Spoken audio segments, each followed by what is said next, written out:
Yo, what's up guys? Welcome back to the YgoPro tool video. New ritual cards, new ritual archetype, Cyber Angels. But on first sight, the archetype isn't really too great. Too bad the archetype doesn't work with Pre-Preparation of Rites. That's a big downer for the archetype. But outside of that, let's take a quick look at the cards first, and then as always, a few example duels. They are getting currently, for now, 3 ritual monsters and 1 ritual spell card. 2 level 6 ritual monsters, 1 level 8, and yeah, a generic, at least yeah, for them, ritual spell. 2 level 6, one of them, the better level 6, is Ida10. I hope I pronounced that one right. It has decent stats, level 6, so it's perfectly playable with Hieratics, as you know. Same with Gishkis. The archetype is very similar to Gishkis in some way. But Ida10 kinda replaces itself, since when it's special summoned by a ritual summon, or at least, yeah, special summoned, you can target one of your ritual spells in your grave and add it back to your hand, which is okay. The ritual spell can ritual summon any of your Cyber Angels, and the big upside of this card is that, or at least the big advantage of this card, if your Machine Angel ritual is in your grave, you can banish it. It also has a grave effect to protect any light fairy type monster, at least, yeah, any light monster on your side of the field from being destroyed by battle or a card effect. So cool to protect something like a Messier 7 or your ritual monsters themselves. Another thing is when Ida10 himself is used for a ritual summon, that, or at least all ritual monsters on the field, will gain 1000 attack. Okay. That could be crucial if you summon your level 8. The other level 6 is Ban 10.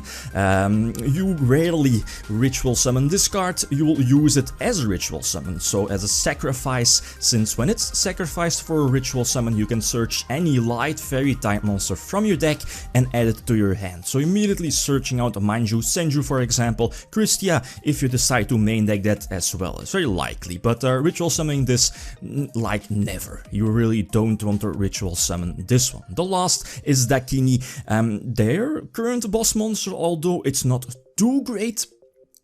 Decent stats, 2700 attack, but as you know, it can be boosted with Ida10 to 3700 attack, and during each end phase, when it's face up on the field, you can use the effect. Yes, sadly, it's indeed during your own end phase. You can use the effect to target one ritual monster or a ritual spell in your grave and add it back to your hand. When it's summoned, when your level 8 is summoned, your opponent has to pick one monster and send it to the grave. And last but not least, when your ritual level 8 is on your side of the field, any ritual monster will inflict piercing damage, so will attack over defense. Okay, that's all cute, fine and dandy. A few tech cards, one of them is Ascending Soul. It just gets back one of your monsters used for a ritual summon, so getting back an Hieratic could be decent, but for competitive play in general, this deck isn't really highly competitive, but it's still something fun.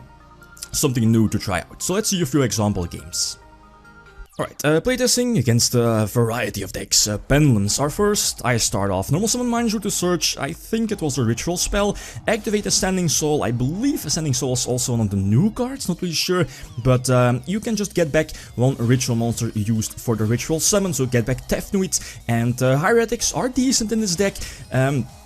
I mean, I compare the new Cyber Angels with Gishkis. You know, Gishkis weren't really too relevant in this game's history. The only moments when I saw play was involved like FTK-ish, Hieratic Hand Loops deck, something like that, you know, the Mind August deck and so on.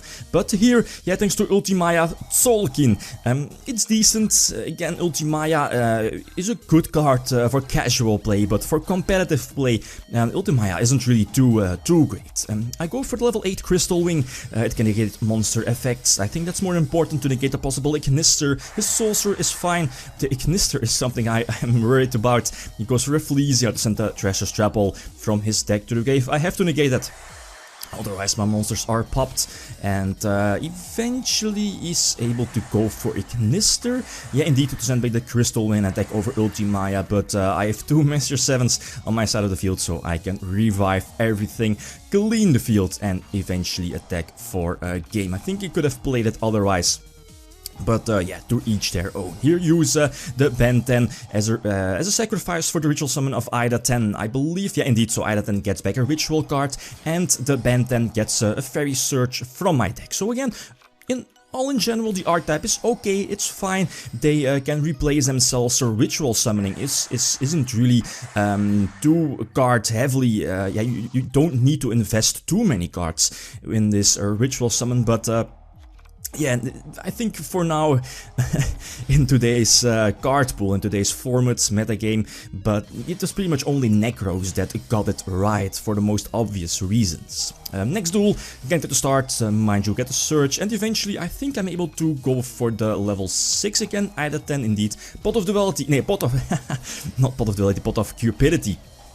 To go for Dakini, the level 6, during end phase you can get back either a ritual monster or a ritual spell from your grave back to your hand, which is all cool, but yeah, from playtesting I did found out that only running the 3 regular ritual spells from the archetype isn't really enough, since as I said before, it has a grave effect. You can protect any light monster on your field from destruction by battle or by a card effect, to just banish your ritual spell from the grave. And that's cool, but that can be problematic if all of those 3 spells are banished. Sure, you can run Burial from a different dimension, but that's only 1 card, a non-searchable card. So I'm playing 1 advanced ritual art as well in the main deck. That could be decent, but yeah, if both your normals are out of the deck and the 2 normals are the 2 hieratic targets, then your advanced ritual art is dead as well. Anyway, against Cosmos, new support is revealed. Definitely a big deck. Very, at least in today's format. Anyway, he gets to start, immediately gets a tin can off, and I believe we know he has a Dark Destroyer. So I have to play around that and keep the ritual spell in my grave to protect my monsters from destruction by a possible Dark Destroyer. So Ida 10 triggers, get back the ritual spell from my deck. Yeah, it's also possible to search a ritual spell from your deck or add it back from your grave, but very important here, probably, of course, prevent my Messier 7 from being destroyed, so banish the ritual spell. And I think my only out here to get rid of his Cosmo monsters is that Dakini, the level 8, but sad, it doesn't target, so the player has to pick 1 of his monsters to, I believe, send it to the grave, I believe. Or at least, no, I think it's banish, right, indeed. And, but yeah, the Cosmo monsters float. It's just the fact that cannot be, yeah, Cosmo monsters cannot be targeted, you know. It's just a major bummer for tier 2 decks and below. And for this deck especially, I can't really get over his ships, and eventually Dark Destroyer will will always seal the deal, floating into Good Witch. And yeah, Wicked Witch as well. There is a Dark Destroyer, and for now I think all my 3 ritual spells are banished, so yeah, no way that I can win this one. Anyway, another game against Cosmos, and I think I get to start. So upstart into the level 8, and eventually again mind you get a Surge, playing I believe triple Manju and double Senju, if I'm not mistaken. So Ascending Soul, getting back the Hieratic use for the ritual summon, and Ida 10 searching out the ritual spell, and the Hieratic monster triggering to special summon the level 6 tuner. Indeed, go for Ultimaya Tsolkin to get my Crystal Wing on my side of the field, and this is a decent setup, but any form of destruction like Raigeki leaves you crying, but I think I had to. So Strawman was negated thanks to the Crystal Wing, and set that Pot of Cupidity, use Ultimaya's effect to try to special summon a huge synchro monster from my extra deck, but it gets striked. So again, one of the big weaknesses, if you don't, or at least if your opponent has any kind of back row to disrupt your Ultimaya, it's very easy to get rid of it without getting advantage out of it. So there's a Bottomless, and I think I have to banish my spell card, my ritual spell, and now everything can attack for a game. So GG. Last game against Rage Raptors, indeed. So more support was revealed for Rage Raptors. I believe a rank 4 exceed, that if the difference is more than 3000 life points, you can boost the attack up to 4k. A bit ridiculous, but as soon as that card is on YgoPro, we will test that out. Okay, last game again against Rage Raptors. Go for either 10. He has Zapdos and his Rage Raptor 4 Strix on his side of the field. My only out to his Zapdos is to Ritual Summon the level 8 by using the Ida 10. So again, getting that 1k boost to boost his attack up to 3700. Normal Summon the Senju, get Search, and eventually go for Ultimaya to get Beelze on board. Beelze somewhat is the ultimate protection for your Ultimaya, since if you control a Synchro monster, your Ultimaya cannot be destroyed, or at least, yeah, it cannot be targeted for attacks and so on. So there is a level 8 Ritual Monster attack over his Zapdos, attack with Beelze, deals some nice damage, and I can end with Strike. This should be a nice setup, but then he reveals a Twin Twister, and that can be problematic. During the end phase, get back the Ritual Spell, making sure that I think I have 1 or 2 Ritual Spells left in my grave, just because of this, something like Raigeki to protect my Ritual Monster. He does have an art, I think. Yeah, he cannot special summon that, what is it called? That Singing Lanius, I believe the name is.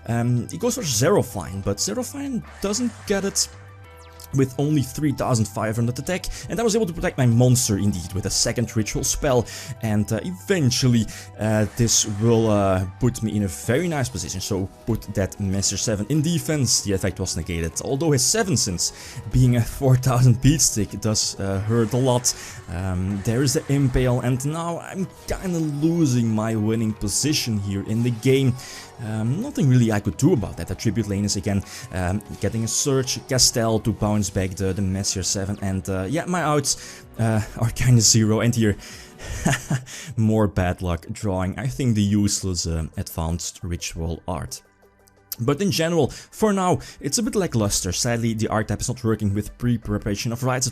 That would have been a very nice boost, but outside of that, the archetype needs more support. Guys, that's it. Thanks for watching, and feel free to leave a comment or a like if you enjoyed the video. YgoPro signing out. Peace.